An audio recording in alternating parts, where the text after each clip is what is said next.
નમસ્તે વિદ્યાર્થી મિત્રો, આપણે એક આગળનો મુદ્દો ભણવા જઈ રહ્યા છીએ, એસી જનરેટર. તો અત્યારે હાલ જે તમે બધી ઇલેક્ટ્રિસિટી વાપરો છો અથવા ઇલેક્ટ્રિસિટીનો ઉપયોગ કરો છો એ બધી જ આ એસી જનરેટરના સિદ્ધાંત પર કામ કરે છે. અને આની જે શોધનું માન છે એ નિકોલા ટેસ્લા ને જાય છે.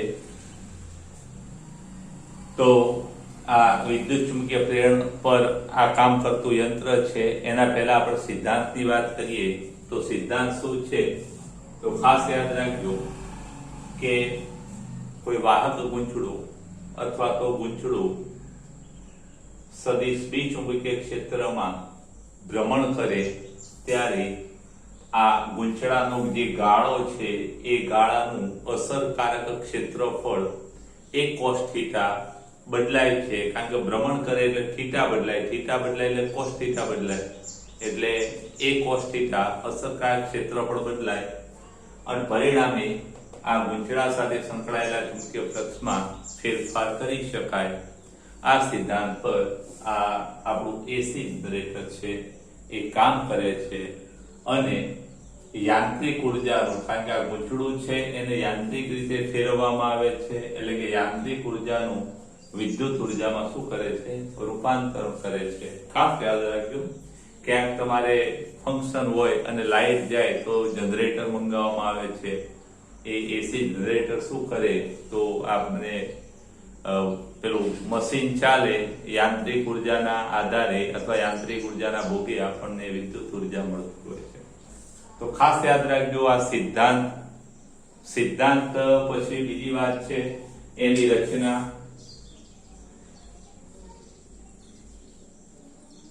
રચના તમારે બહુ વ્યવસ્થિત દોરી કાઢવાની અને વર્ણન આપણે જાતે બનાવતા શીખવાનું. ખાસ યાદ રાખજો કે એસી જનરેટરની રચના આકૃતિમાં દર્શાવેલી છે અથવા એની રેખાકૃતિ આકૃતિમાં દર્શાવી છે, જેમાં એક બી પ્રેરણના ચુંબકીય ક્ષેત્રમાં ચુંબકીય ક્ષેત્રને લંબ અક્ષ હોય તેવું ધ્યાન રાખજો. ચુંબકીય ક્ષેત્ર આવી છે અને અક્ષ એને લંબ છે.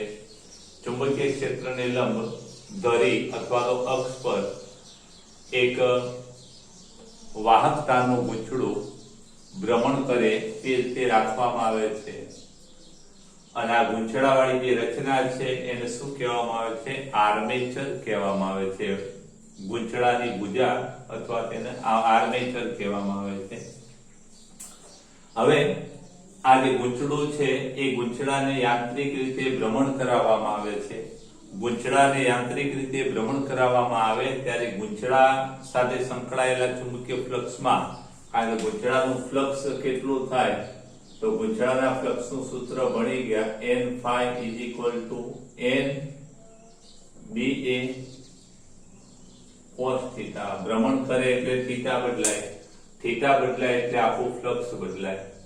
એટલે ગૂંચળું યાંત્રિક રીતે ગૂંચળાને ભ્રમણ કરાવવામાં આવે અને પરિણામે એની સાથે સંકળાયેલા ચુંબકીય ફ્લક્સમાં શું થાય, ફેરફાર થાય. અને આ ફ્લક્સના ફેરફારના લીધે આ ગૂંચળામાં પ્રેરિત EMF અથવા પ્રેરિત વીજચાલક બળ ઉત્પન્ન થાય છે. હવે આ વીજચાલક બળને આપણે ઉપયોગ માટે બહાર વાહક તાર સાથે કાઢવું પડશે. તો આ ગૂંચળાના છેડાઓને સ્લીપ રિંગ સાથે જોડી કાર્બન બ્રશનો ઉપયોગ કરી અને આ જે વાહકતા ગૂંચળાના છેડાઓ છે એને બાહ્ય પરિપથ સાથે જોડી શકાય છે. તો ખાસ યાદ રાખજો એની જે રચના છે એ આટલી. ફરી એકવાર જરા યાદ રાખજો કે અહીંયા એની રચનામાં શું હોય તો કે બી પ્રેરણના ચુંબકીય ક્ષેત્રમાં અક્ષ ક્ષેત્રને લંબ રહે તે એક વાહકતાનું ગૂંચળું ભ્રમણ કરી શકે તે રાખવામાં આવે છે. આ ગૂંચળાને આર્મેચર કહેવામાં આવે છે. આ ગૂંચળું યાંત્રિક રીતે ભ્રમણ કરે ત્યારે ગૂંચળા સાથે સંકળાયેલા ચુંબકીય ફ્લક્સમાં ફેરફાર થાય અને પરિણામે ગૂંચળામાં વીજચાલક બળ પ્રેરિત થાય છે. આ ગૂંચળાના છેડાઓને સ્લીપ રિંગ અને કાર્બન રસનો ઉપયોગ કરી બાહ્ય પરિપથ સાથે જોડવામાં આવે છે. આ ખાસ યાદ રાખજો, આ એની રચના છે. અને હવે રચના પછી આવે છે કાર્ય. તો ખાસ યાદ રાખજો, રચના પછી રચના મેં દોરી લખી નથી, તમે લખી દેજો. તે કાર્ય અથવા પ્રેરિત EMF નું સૂત્ર મેળવો. તો ખાસ યાદ રાખજો, આ ગૂંચળું છે એને ભ્રમણ કરાવવું પડે, એટલે ગૂંચળાને અચળ કોણીય ઝડપ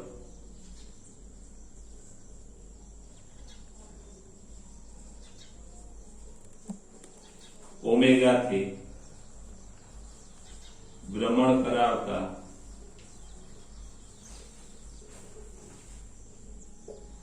કોઈ ટી ક્ષણે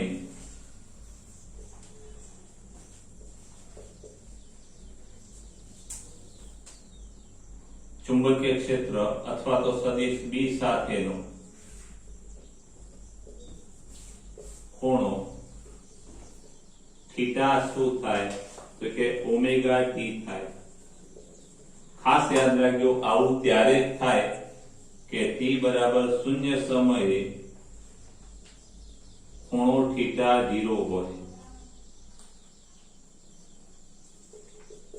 આ ખાસ યાદ રાખજો, આપણે આવું ભણી ગયા છીએ. આને થીટા 0 પણ કેવું કહેવાય?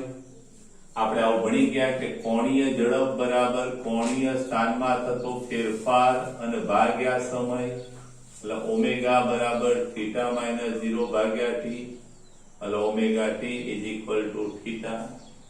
આવું ચાપ ગતિમાં આપણે ભણી ગયેલા છે, ખાસ યાદ રાખજો. હવે આના આધારે એમ કહી શકાય કે આ ગૂંચળાના ગાળા સાથે સંકળાયેલ ચુંબકીય ફ્લક્સ કેટલો? તો આપણે એમ કહી શકીએ કે માટે ચુંબકીય ફ્લક્સ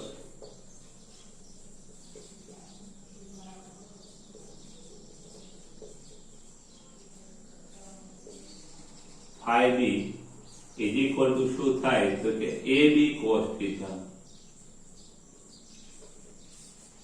અને માટે phi b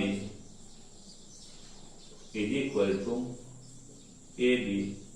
થીટા ની જગ્યાએ શું મુકાય? તો ઓમેગા ટી. આઉટ થશે. અહીં એક વાત ખાસ યાદ રાખજો, આ જે ચુંબકીય ફ્લક્સ છે એ આપણે દરેક આંટા દીઠ કહી શકાય.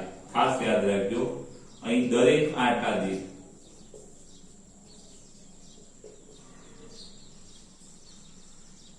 ખાસ યાદ રાખજો કે આંટા n હોય તો n આંટા માટે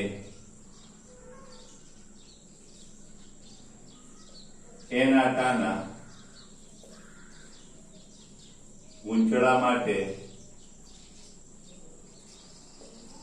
પ્રેરિત EMF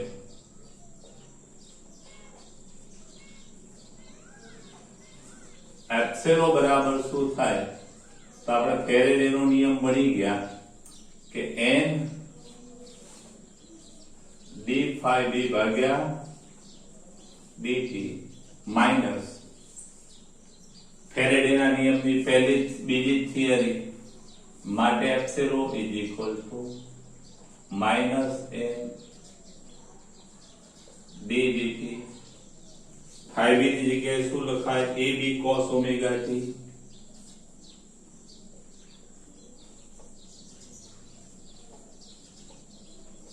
આમાં આપણે વિકલનમાં જાણીએ છીએ a અને b તો અચળ છે, એટલે AB અને cos નું વિકલન થાય માઇનસ સાઇન ઓમેગા t.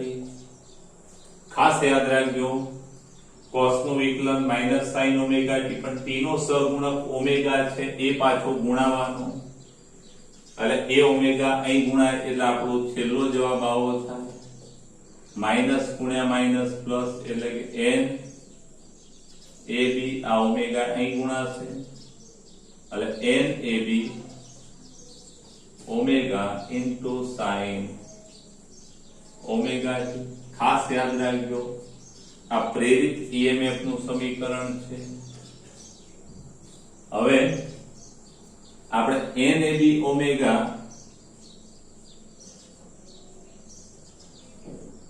બરાબર મહત્તમ વિચાલક બળ, એના માટે એપ્સિલો m પણ કહેવાય મહત્તમ અને એપ્સિલો 0 પણ કહેવાય. આ મહત્તમ પ્રેરિત ઈએમએફ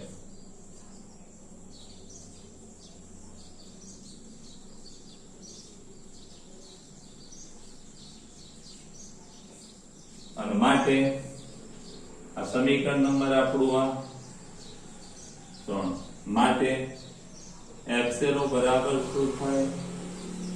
એપ્સિલો 0 આની જગ્યાએ આપણે શું મૂકીશું? મહત્તમ પ્રેરિત વિચાલક મળે એપ્સિલો 0 ઇન્ટુ સાઇન ઓમેગા t. આ સમીકરણ નંબર 4 આપણું. આમાં ખાસ યાદ રાખજો કે આ સાઇન વિધેયનું મૂલ્ય +1 ને -1 ની વચ્ચે બદલાય, એટલે સાઇન નું મૂલ્ય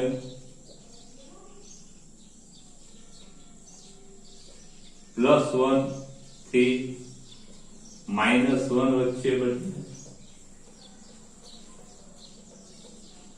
અથવા સાઇન ની વેલ્યુ આટલી +1 ને -1 અને માટે આ વિચાલક બળ છે એ પણ +1 થાય ત્યારે પ્લસ એપ્સિલો 0, -1 થાય ત્યારે માઈનસ, મતલબ કે આ વિચાલક બળ પણ અથવા એનું ધ્રુવત્વ પણ બદલાય. માટે એપ્સિલો નું ધ્રુવત્વ અથવા એને ઇંગ્લિશમાં કહેવાય પોલારિટી બદલાય. આમ આ સ્લીપ રિંગ સાથે જોડેલા બ્રશ વચ્ચે આ જે વોલ્ટેજ મળે એ સમય સાથે આવર્તીય રીતે બદલાય. આમ આ વોલ્ટેજ સમય સાથે આવર્તીય રીતે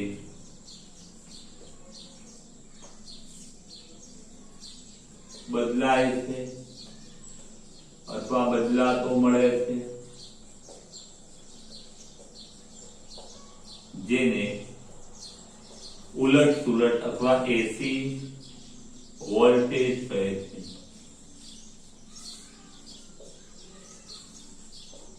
ખાસ યાદ રાખજો આમાં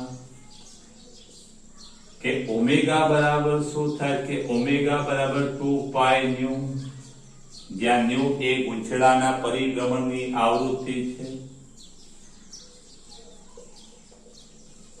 હોવાથી અહીંયા આપણી એપ્સિલો બરાબર શું થાય? તો કે એપ્સિલો બરાબર એપ્સિલો 0 ઇન્ટુ સાઇન ઓમેગા ની જગ્યાએ 2πν ઇન્ટુ t. ખાસ યાદ રાખજો આ પણ એસી વોલ્ટેજ ની આવૃત્તિ, એસી વોલ્ટેજ નું સમીકરણ છે. ન્યુ એ શું છે? તો ગૂંચળાના ભ્રમણની આવૃત્તિ.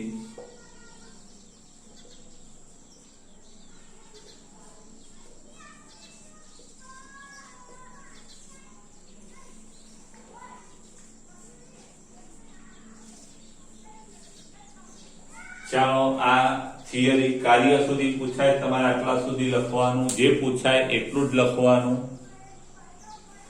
સ્ક્રીનશોટ લઈ લેજો.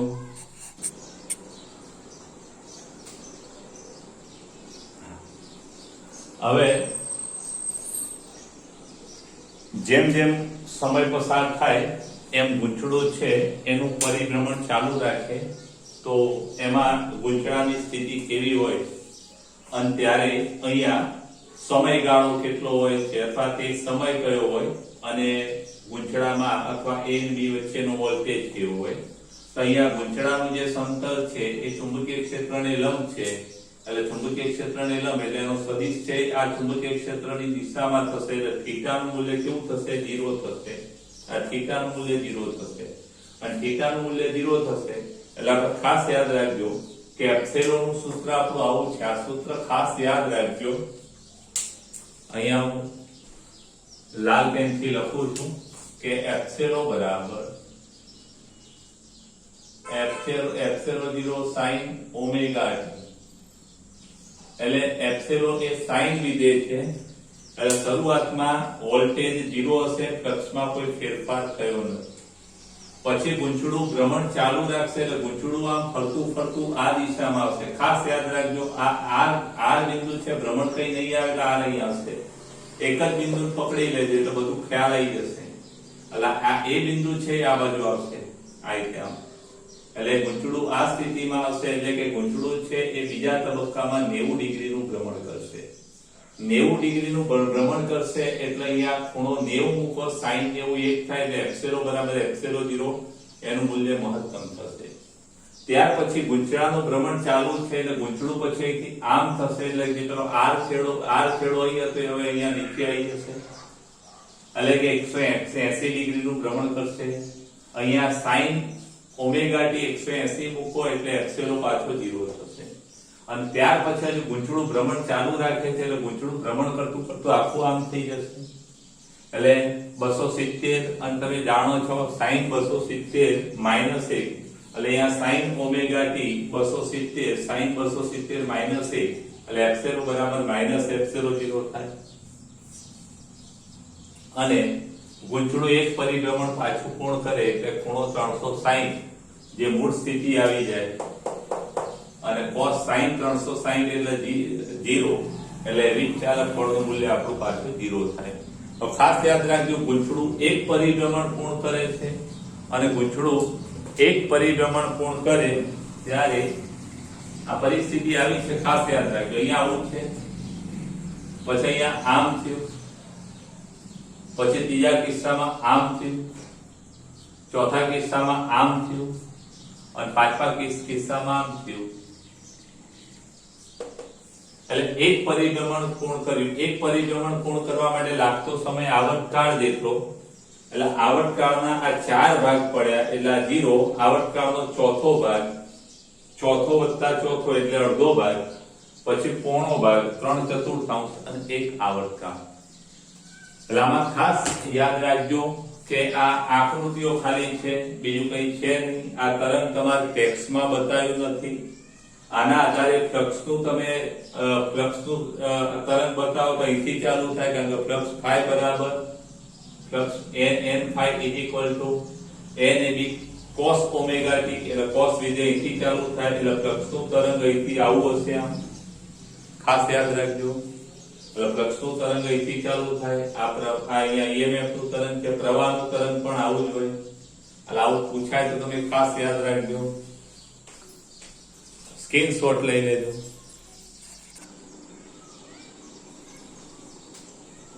હવે છેલ્લી વાત આ ચેપ્ટરમાં, તો આપણે વ્યવસાયિક રીતે આ જે જનરેટર છે એ જનરેટરમાં જે આર્મેચર છે એ આર્મેચરને યાંત્રિક રીતે ભ્રમણ કરાવવું પડે છે.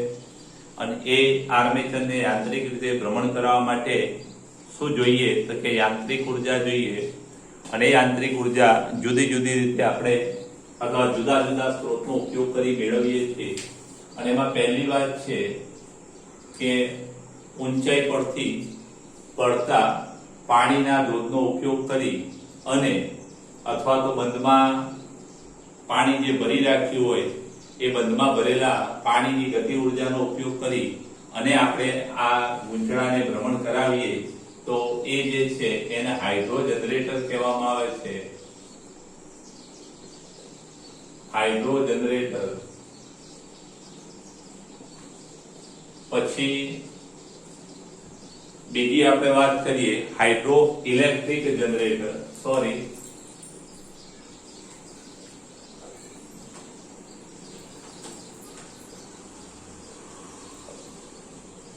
પછી બીજું આના વૈકલ્પિક સ્ત્રોત તરીકે આપણે કોલસા અથવા તો અન્ય બળતણનો ઉપયોગ કરી અને પાણીનું વરાળમાં રૂપાંતર કરવામાં આવે અને આ ઊંચા દબાણવાળી વરાળથી આ જનરેટર અથવા તો આર્મેચર ફેરવવામાં આવે છે અને એ જે છે એને થર્મલ જનરેટર કહે છે અથવા થર્મલ. અને ત્રીજી વાત છે કે આ બળતણ તરીકે જો આપણે ન્યુક્લિયર બળતણનો ઉપયોગ કરીએ તો આ ન્યુક્લિયર બળતણનો ઉપયોગ કરી અને જો આર્મેચરને ફેરવવામાં આવે તો એવા જનરેટરને ન્યુક્લિયર પાવર જનરેટર કહેવામાં આવે છે. ખાસ યાદ રાખજો, ન્યુક્લિયર પાવર જનરેટર. ખાસ યાદ રાખજો, હાઇડ્રો ઇલેક્ટ્રિક જનરેટર તો પાણીનો ઉપયોગ કરવામાં આવે, ધોધ પર ઊંચા ધોધ પરથી પડતું પાણી અથવા તો કોઈ બંધમાં પાણી ભરેલું હોય તેની ગતિ ઉર્જાનો ઉપયોગ કરી અને આર્મેચરને ફેરવવામાં આવે. થર્મલ જનરેટર તો થર્મલ જનરેટરમાં થર્મલ પાણી વરાળમાં રૂપાંતર કરવામાં આવે, એટલે કે કોલસા કે અન્ય બળતણનો ઉપયોગ કરી અને પાણીનું વરાળમાં રૂપાંતર કરી આ ઊંચા દબાણવાળી વરાળનો ઉપયોગ કરી અને આર્મેચરને ફેરવવામાં આવે. અને ત્રીજી વાત કે ન્યુક્લિયર પાવર જનરેટર, તેમાં શેનો ઉપયોગ થાય છે કે ન્યુક્લિયર બળતણનો જો આપણે ઉપયોગ કરીએ અને ન્યુક્લિયર બળતણનો ઉપયોગ કરી અને આ પાવર પ્લાન્ટમાં અથવા પાણીનું વરાળમાં રૂપાંતર કરી અને વિદ્યુત ઉર્જા મેળવવામાં આવતી હોય તેને ન્યુક્લિયર પાવર જનરેટર કહેવામાં આવે છે.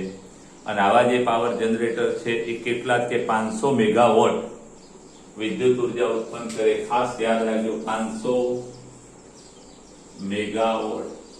500 મેગાવોટ એટલે 505 50 ગુણ્યા 10 ની આ મેગા એટલે 6 અને આ 1 7 ઘાત વોટ થાય. અથવા આપણે 500 રાખીએ તો 500 ગુણ્યા 10 ની 6 ઘાત વોટ.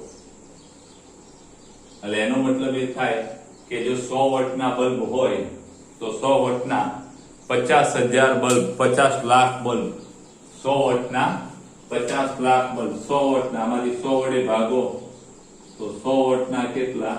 100 વડે ભાગો એટલે 5 ગુણ્યા 10 ની 6 ઘાત એટલે કે 50 એકમ દશક 100,000 10,000 લાખ 10 લાખ એટલે 50 લાખ. 100 વોટના 50 લાખ બલ્બ એક સાથે આપણે ચાલુ રાખી શકીએ. અને આપણે હાલ જે જનરેટર વપરાય છે એમાં આર્મેચરમાં ગૂંચળાની જગ્યાએ ગૂંચળાની અંદર ઇલેક્ટ્રોમેગ્નેટ ભ્રમણ કરાવવામાં આવતું હોય છે, જેની આવૃત્તિ છે. ખાસ યાદ રાખજો કે ભારતમાં જે એસી વોલ્ટેજ પેદા કરવામાં આવે છે એની આવૃત્તિ કેટલી? તો કે ન્યુ બરાબર 50 હર્ટ્ઝ 230 વોલ્ટ. અને યુએસએ અમેરિકામાં આ જે આવૃત્તિ છે કેટલી છે? તો કે 60 હર્ટ્ઝ છે. ખાસ યાદ રાખજો, 50 હર્ટ્ઝ ઇન્ડિયામાં 50 હર્ટ્ઝ અને અમેરિકામાં 60 હર્ટ્ઝ. આ સાથે આપણી થિયરી પૂરી થાય છે. તમે જે ચાલી છે એ થિયરી સરસ તૈયાર કરજો, વિડિયો લેક્ચર વારે ઘડીએ જોજો અને મહેનત કરજો.